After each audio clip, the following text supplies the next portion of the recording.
1절에서 13절까지의 말씀을 우리 천천히 함께 읽도록 하겠습니다. 함께 읽습니다. 예수께서 그곳을 떠나 지나가시다가 마태라 하는 사람이 세간에 앉아 있는 것을 보시고 이르시되 나를 따르라 하시니 일어나 따르니라.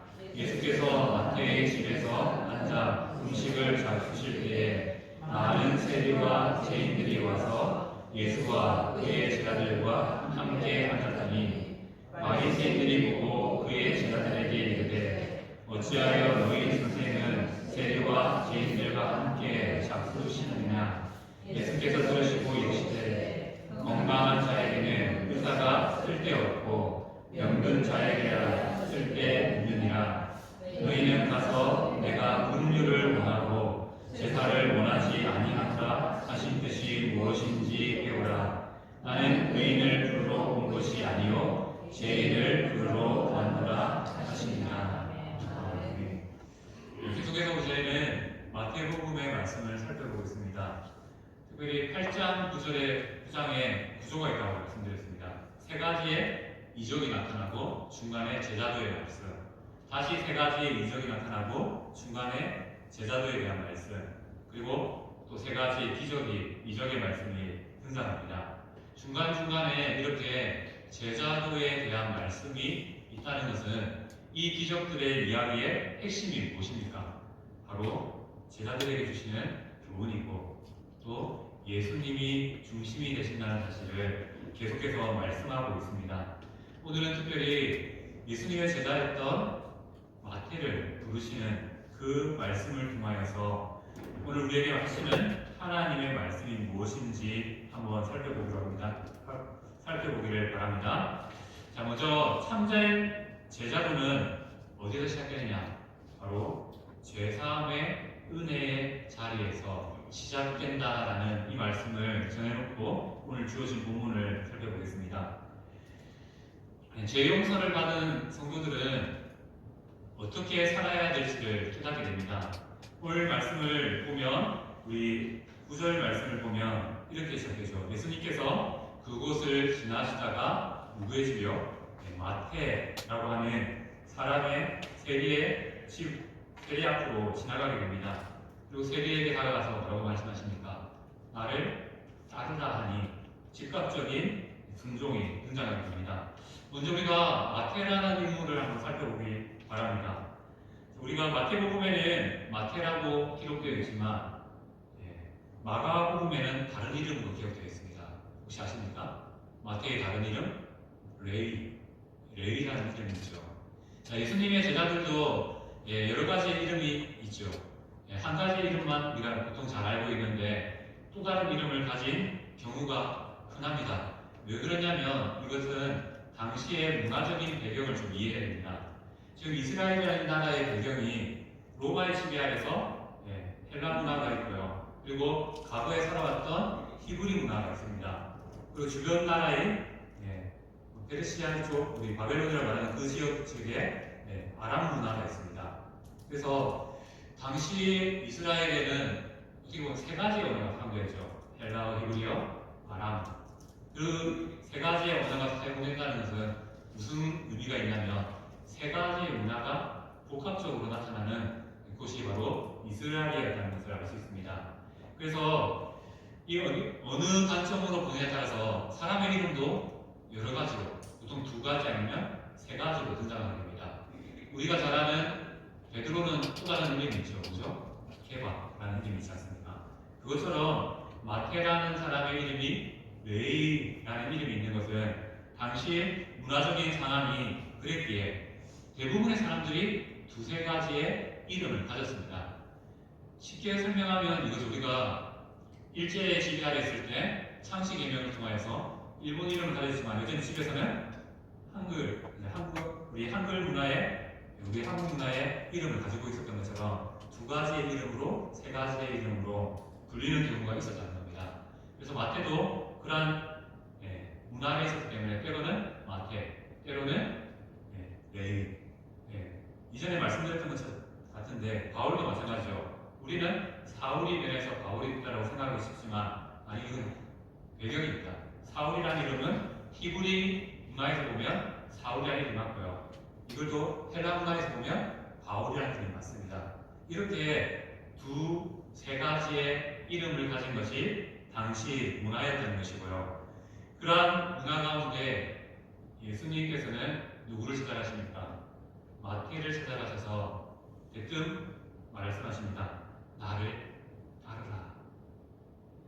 그런데 놀라운 일이 일어나죠. 이 말을 듣자마자 마태가 어떻게 합니까? 일어나 따르는 즉각적인 순종이 나타나게 됩니다. 이전의 말씀 혹시 기억나십니까? 예수님께서 베드로를 부르실 때도 어떻게 했습니까? 베드로가 버려두고 즉각적으로 순종하는 모습을 보여주었습니다. 마찬가지로 오늘 본문도 그러한 의미가 있습니다. 자, 우리가 한번 생각해 볼까요? 우리가 살다가 대통령이 우리가 만날 일이 잘 없겠지만 대통령이 가까이 와서 갑자기 우리 좀 만나자라고 하면 어떻게 합니까? 우리 하던 일이 있어서 못 갑니다라고 할까요? 아니, 그렇게 안 할 겁니다. 그냥 바로 하던 일 정리해놓고 대통령을 만나러 갈 겁니다. 이와 마찬가지로 예수님의 부르심의 의미가 어떤 의미냐면 예수님께서 왕과 같은 권세를 가지고 계셨기 때문에 왕이 가자 하니 바로 백성이 네 하고 응답하는 모습의 사람이자 바로 마태를 부르신 것은 베드로를 부르심과 마찬가지로 왕의 부르심이고요. 그 왕의 부르심은 즉각적인 순종으로 나타나게 됩니다. 바로 마태는 하늘의 왕이신 예수님의 부름에 즉각적으로 반응하는 제자의 합당한 모습, 당연한 모습을 소유했음을 보게 됩니다. 자, 예수님이 이러한 마태를 부르실 때 장소가 있습니다. 예수님의 주된 사역의 장소가 지난주 어디라고 말씀드렸죠? 가버나움이라고 말씀드렸습니다. 그리고 그곳에는 로마의 세관이 있었습니다. 세관은 여러 가지 의미를 지닐 수 있습니다. 당시 나라와 나라를 경계를 넘어갈 때 세금을 거두는 통행세를 받는 세관일 수도 있고요. 또 무역에 있어서 들어오는 물건에 대해 세금을 집행하는 세관일 수도 있고요. 아니면 백성들을 향하여서 세금을 걷는 세관일 수도 있습니다. 그렇게 가버나움에는 로마의 세관이 있었습니다. 세관이 있다는 것은 또 다른 의미로 그곳에는 그 세관에서 일하는 세리들이 있었다는 것이죠. 세리가 혼자 있는 것이 아니라 많은 세리들이 세금을 거두기 위해서 있었다는 것입니다. 제가 지난번에 또 설명드렸던 것처럼 세리는 어떤 사람입니까? 이건 유대인도 아니고 로마 사람도 아닙니다. 유대인이라는 신분을 가졌지만 로마 편에 붙여서 로마가 원하는 것을 이스라엘 백성들에게 착취하듯이 그렇게 받아내는 그러한 사람들이었습니다. 그래서 유대인들의 입장에서는 이 사람은 어떤 사람입니까? 도둑이고 매국노고 더 심하게는 죄인입니다. 왜냐하면 이스라엘 사람이 이방 문화 가운데 산다고 이방 문화를 가지고 산다고 이것은 죄인이다. 바로 이방인이다라는 그러한 취급을 받게 됩니다. 그래서 당시의 상황으로 하면 세리하면 뭘까요? 죄인이다. 이스라엘 입장에서 세리는 죄인이다. 하나님께 용서받을 수 없는 죄인이다라는 낙인이 지키게 됩니다.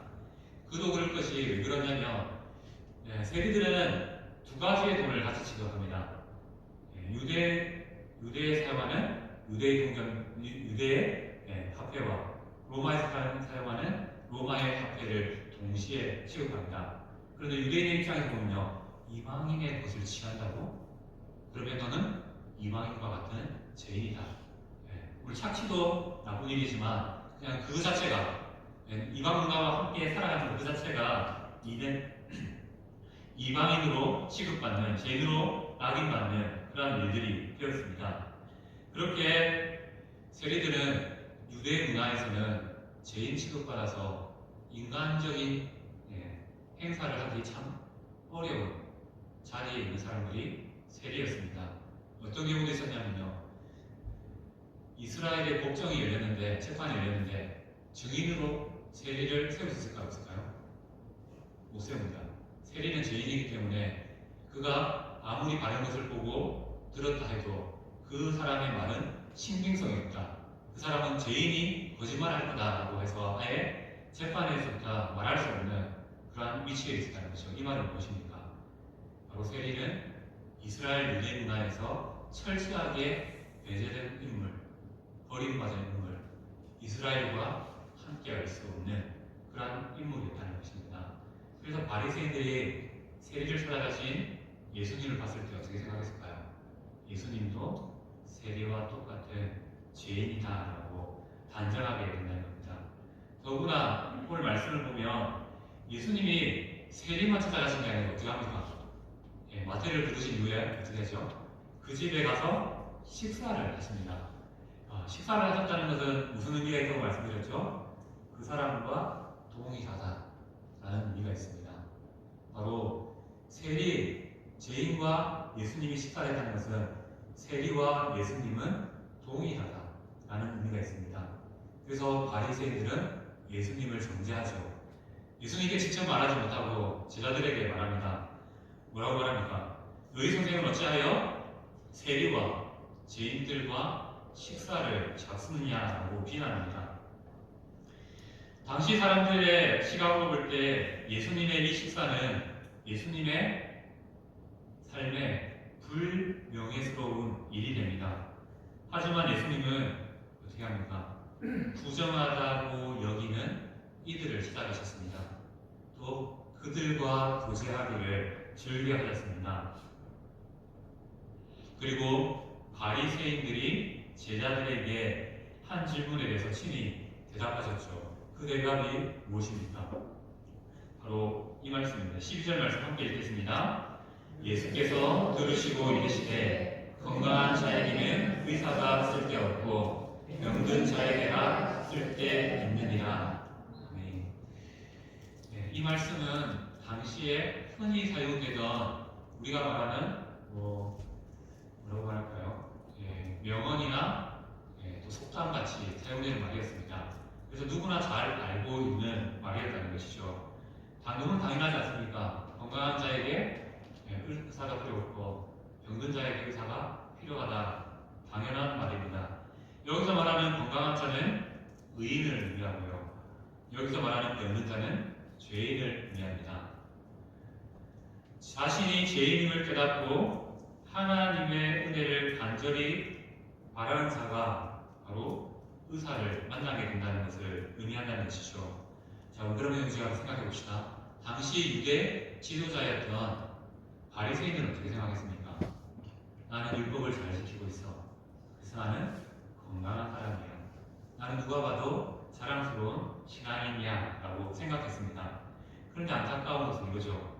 그들은 영적인 질병인 하나님을 아는 예수 그리스도를 알아보는 그런 부분에서는 무지에 이르고 있다는 사실을 보게 됩니다. 예수님의 요점은 자신의 필요를 깨닫는 이들에게만 예수님의 요점은 이겁니다. 바로 예수님이 필요한 사람은 예수님을 찾아간다는 것이죠. 쉽게 말하면 몸이 아픈 사람이 의사를 찾아가는 것처럼 예수님이 필요한 자가 바로 예수님을 찾아간다는 사실을 말씀하고 있습니다. 고치는 사람은 어떻게 해야 됩니까? 이 말씀 들어보면 의사는 그 사람의 상처를, 더러운 부분들을 만져야 됩니다. 그 부분을 만져야지 그 상처를 치유할 수 있다는 것이죠. 바로 의사가 멀리서 한 발 빼고 그 사람을 고칠 수 없습니다. 무엇을 합니까? 예수님은 우리의 영혼의 의사가 되시기 위해서 아픈 환자를 향하여 친히 다가가셨다는 것이죠. 구원의 사명은 존경받는 우리들에게 끼어 있어서는 달성할 수 없는 일이라는 것입니다. 죄인의 자리로 가야지 죄인이 구원받는 일이 역사가 일어난다는 것이죠. 예수님은 이 13절의 상반절의 말씀을 이렇게 말씀하시죠. 우리가 잘 알다시피 너희가 가서 내가 긍휼을 원하고 제사를 원하지 아니하노라 하신 뜻이 무엇인지 배우라. 호세아서 6장 6절 말씀을 배경으로 이 말씀이 나타났습니다. 긍휼은 무엇입니까? 변치 않는 사랑이고 우리가 잘 사용하는 헤세드라는 단어가 됩니다. 바리새인들에게 긍휼이 있었다면 바리새인들이 어떻게 했겠습니까? 바로 자신이 의사가 되어서 아픈 환자들을 치달았을 겁니다. 바리새인들에게 긍휼이 있었다면 어떻게 했을까요? 예, 죄인을 향하여서 그들은 예수님처럼 다가갔을 것입니다. 하지만 바리새인들에게는 율법의 본모습, 잘 지키는 모습이 있었지만 그 율법의 핵심인 긍휼의 마음이 없었다는 것입니다. 긍휼의 마음은 어떻게 됩니까? 바로 우리 안에 긍휼의 마음이 일어나면요, 그 긍휼은 죄인들을 향하게 되어 있습니다. 예수님의 긍휼의 여기심이 죄인인 우리를 향하여 온 것처럼 우리 안에 예수님이 주신 은혜로 말미암아 긍휼의 마음이 생기면요, 우리 안에 예수님이 필요한 그 영혼들이 보이게 된다는 것이죠. 바리새인들은 율법을 잘한다고 자부했습니다. 하지만 이 말씀의 뜻이 무엇인지 깨닫지 못했습니다. 자신들은 종교적인 규례에만 집착했지 하나님 정말 원하시는 긍휼을 잃어버린 사람들이 되었습니다. 마찬가지로 우리의 삶도 그렇습니다. 하나님이 주시는 그 사랑을 우리가 상실하면요, 어떤 모습이 나타나면 말씀은 강조하는데 긍휼이 사라집니다. 그래서 말씀을 강조하다 보니 우리 삶에 이렇게 해야 돼, 이렇게 해야 돼 라는 기준들은 확실해지고 굳건해집니다. 그런데 그 기준을 가지고 자신만이 아니라 남까지 판단하게 됩니다. 왜요? 긍휼의 마음을 품지 못하는 거예요. 말씀의 은혜가 그렇게 하나님이 주신 긍휼로 나타나야 되는데 그 긍휼을 상실해버리면 우리는 말씀의 잣대로 남을 평가하는 바리새인과 같은 겉모습의 신앙인이 될 수 있다는 것을 말씀하고 있습니다. 그래서 하나님께서 말씀하시는 것이 무엇입니까? 나는 사랑하는 마음을 원하지 형식적인 그 사랑이 사라진 예배를 원하지 않는다. 내가 정말 원하는 것은 예배를 통해서 하나님을 알아가는 일이라는 것을 말씀하시는 것입니다. 계속해서 13장 하반절의 말씀을 보면 함께 읽겠습니다. 나는 의인을 부르러 온 것이 아니요 죄인을 부르러 왔노라 하십니다. 예수님의 대답이십니다. 이 말씀은 예수님이 전하시는 복음의 핵심이라고 말씀드릴 수 있습니다. 예수님은 스스로 의인이라고 자칭하는 바리새인들을 충자해서 말씀하시는 것이죠. 예수님께서 이 땅에 오신 이유 무엇입니까? 바로 죄인들을 부르러, 죄인들을 구원하러 이 땅에 오셨습니다. 예수님은 그 죄인들을 구원하시기 위해서 어떤 모습을 취하셨습니까? 인간의 몸을 입고 이 땅을 향하여, 죄 많은 세상을 향하여 내려오셨습니다. 거기서 멈추지 않죠. 예수님은 죄인과 함께하기 위하여 음식 먹으며 교제하기 위하여서 낮은 자리로 가셨다는 것입니다. 예수님의 이 땅에 오심의 목적이 바로 여기에 있다는 사실을 다시 한 번 더 우리는 깨달을 수 있습니다. 오늘 말씀을 통해서 이렇게 한번 우리의 삶을 정리했으면 좋겠습니다. 자, 우리가 하나님의 말씀을 듣고 우리는 마태처럼 어떻게 보면 제자로서의 삶으로 부름받았습니다. 죄인이었던 우리를 제자로 불러주신 것이죠. 그렇다면 이제 우리의 삶에 질문을 던지고 싶습니다.